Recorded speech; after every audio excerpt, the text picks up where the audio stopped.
common questions I get are about nutrition. What do I eat? What should you eat? What supplements do I take? So today I'm going to address that. I'll run you through my day and talk about my experiences in between. You often hear that nutrition is very important, especially if you are an ambitious sportsman.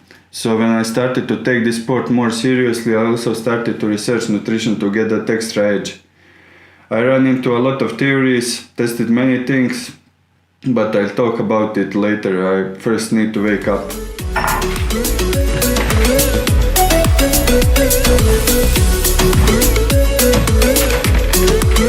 I don't consider this as a healthy food.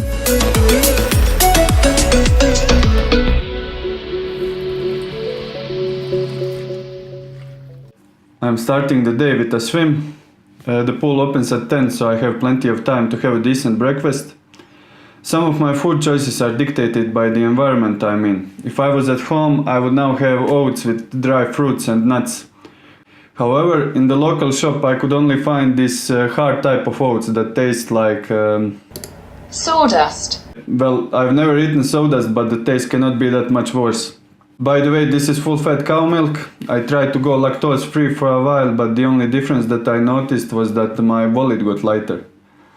So now in my case I consider almond milk a food for baby almonds. The same thing was with gluten. Now it's time for a swim.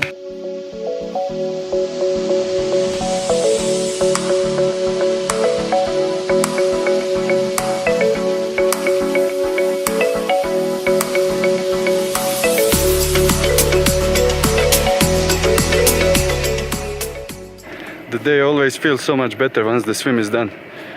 You'll have to trust me because it's not allowed to film inside. But I have Google marks as a proof. So now it's time for a lunch. It's a nice pool, so I'm not sure why they don't allow filming. If it was as clean as some pools in Zagreb just before summer overhaul, I would understand.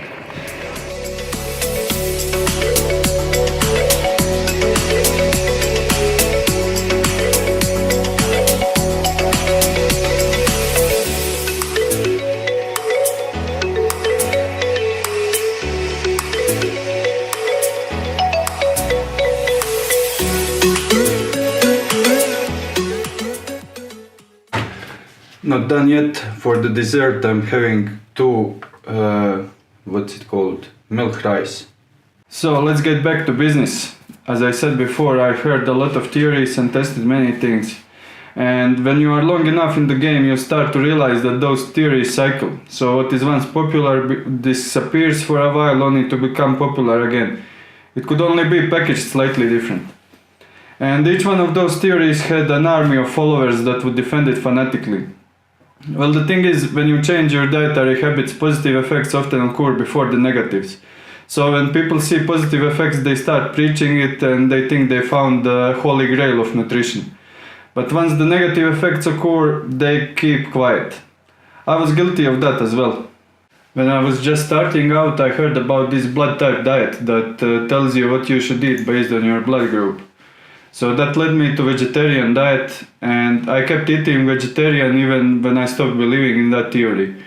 Well, I was thinking if I haven't eaten meat for, 2, 3, 4 years, I would regret if I start eating it now. But then my social life got a bit complicated because of the diet, and I started eating meat again. I didn't feel bad on vegetarian diet. I even won my first major race in Challenge Vichy on that diet. However, my iron level was quite low. Hemoglobin, hematocrit, they were all at lower end of normal range. At the time I was thinking that's because of the heavy training, but once I started eating meat again, the levels improved significantly. It's time to get back to work. I'm having a brick session now, 3-hour bike and 10k run. And sometimes in a big training blocks, I need a kick in the butt to get outside of the house, and this thing helps.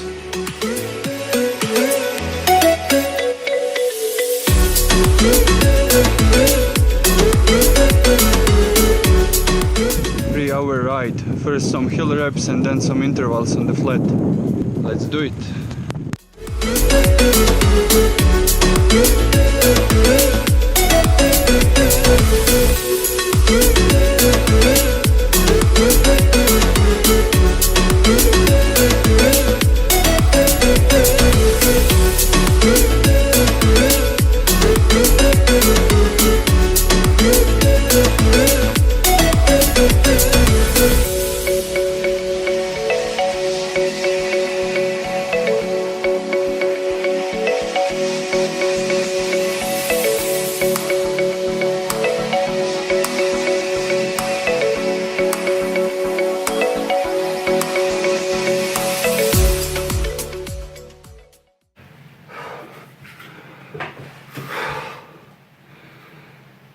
that was a hard session.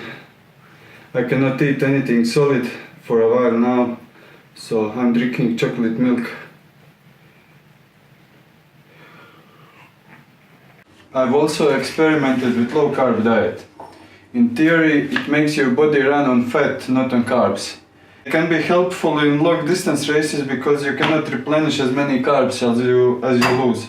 You feel pretty bad once you start eating it, but after a while you get used to it. So after a couple of weeks I got used to it and I could do like 6-hour ride with water only. But the problem was that all my training sessions were quite slow and I had no energy during the day. I was thinking that's normal and that's all because of the big training load that I'm doing. However, after a couple of months I came back home for Christmas and there were cookies everywhere like every Christmas. And I decided, okay, I will forget about the diet for a couple of days and then get back to it after Christmas. But in those few days I felt like a new man and I decided that I won't follow any of these theories anymore and just stick to normal balanced diet. I like to say that I'm on a seafood diet. When I see food, I eat it. That's especially the case in big training blocks like now. I had a couple of rough days where I felt terrible in training and I was thinking if I feel like this tomorrow I will have to take a rest day. But before that I went to the shop and just emptied the shelf, took anything that I liked. So gummy bears, chocolate, ice cream, whatever. And usually the next day I would feel good, and so far here in St. Moritz I'm here almost a month and I didn't take any rest day and I'm training really a lot.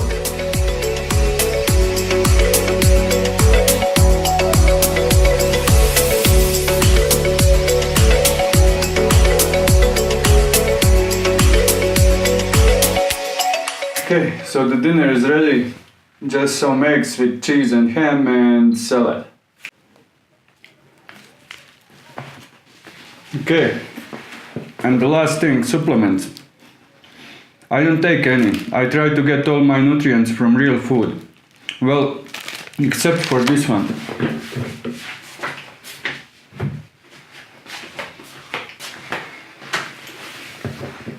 But this is just various types of carbs. I use it for longer training sessions and for races.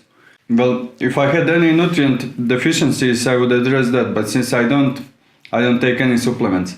There's less chance of a tainted supplement if you don't take any. That was it for today. I hope you liked it. If I left any questions unanswered, please let me know.